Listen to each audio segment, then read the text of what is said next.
tutorial about how to save a file in Excel and how to import it in JASP and do basic calculations like mean, t-test, correlation and ANOVA. So you can see that this is a dummy data set. First thing is that you have to save all your data in numerical forms because SPSS cannot read it, otherwise a JASP cannot read it. So I have coded all males as 1 and females as 2. Similarly, even if you have different dimensions for peer pressure, let's say, you have to save them in numerical form. Now, since we will export this in JASP, you have to save the file in CSV format. So go to save as and then select CSV from here. You can see CSV comma delimited. So you will select on this and save it. Right? So now minimize it. Go to JASP. Go to show main menu and find out wherever your file was located. So mine was in downloads. So I will go here. This is my file and you can see that the same file has been exported here and we have 100 data, of which 50 are for males and 50 are for females, and these three are my variables. Gender, since it is nominal data, it is having this symbol.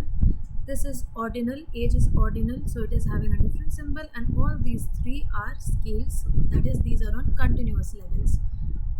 First thing is that we go to descriptives to calculate the mean, SD. If you want to make graphs, this is where we go. Click on descriptives, select your variables. If you want, you can select multiple variables at one go and insert them in variable. So now you see that by default we get mean, SD, maximum and minimum values. If you want anything else, you can go to statistics, select whatever value you require from here. Let's say I want median, I want skewness, kurtosis, and I want to remove these two. So this is the table that I get. So skewness and kurtosis is important. If you want to check for normality, check whether your values of skewness and kurtosis are falling within the normal range. If not, then you can go for non-parametric statistics as well. But at this point you don't really have to do this test. Next, if you want to see that how the gender differences are there, you can simply click on gender and click on split.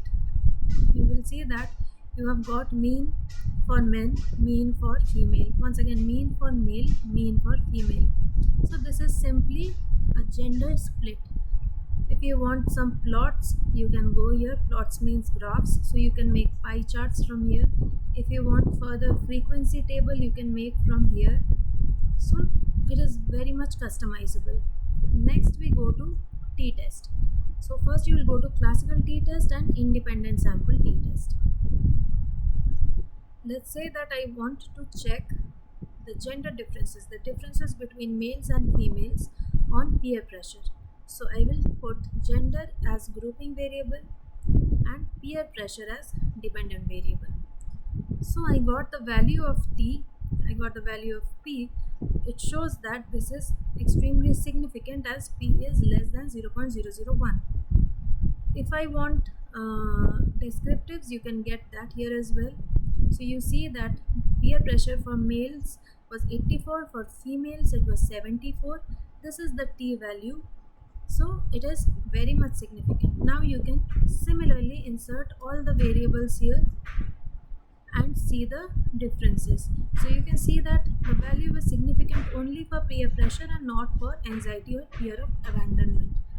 And you can also see that from the value of mean as well, that यहाँ पे एक 84 एक 74 था, यहाँ पे दोनों 20 है, यहाँ पे दोनों 16 है. So definitely there is no difference between males and females. So this was independent sample t-test.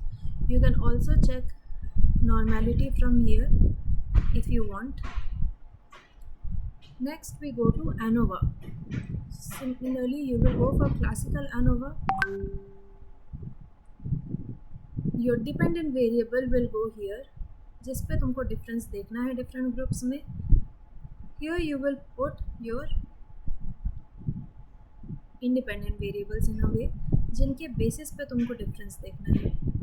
So gender and age have been put here. It is calculating, and once calculated it will show up here. Gender का main effect is significant, age का main effect is not significant, and interaction of gender and age is also not significant. You can also get a table for descriptives if you want. There are a lot more options like post hoc test and other. You can also make some plots here if you want.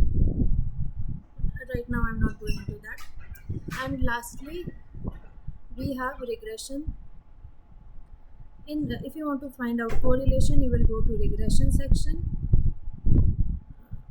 Let's say that these are my variables and I want to see the correlation between them. We just get the values here.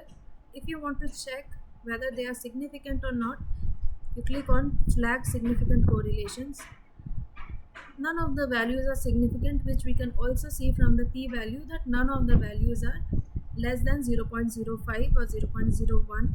So these are not significant. Since this is a random table that I created, so this has happened. If you have actual data, this will not happen.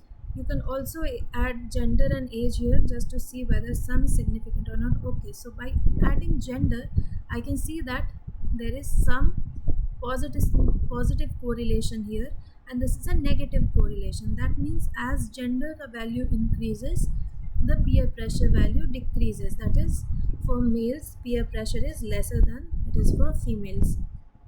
So these are some more options that are present if you want, but I think this much will be enough for your dissertation as of now.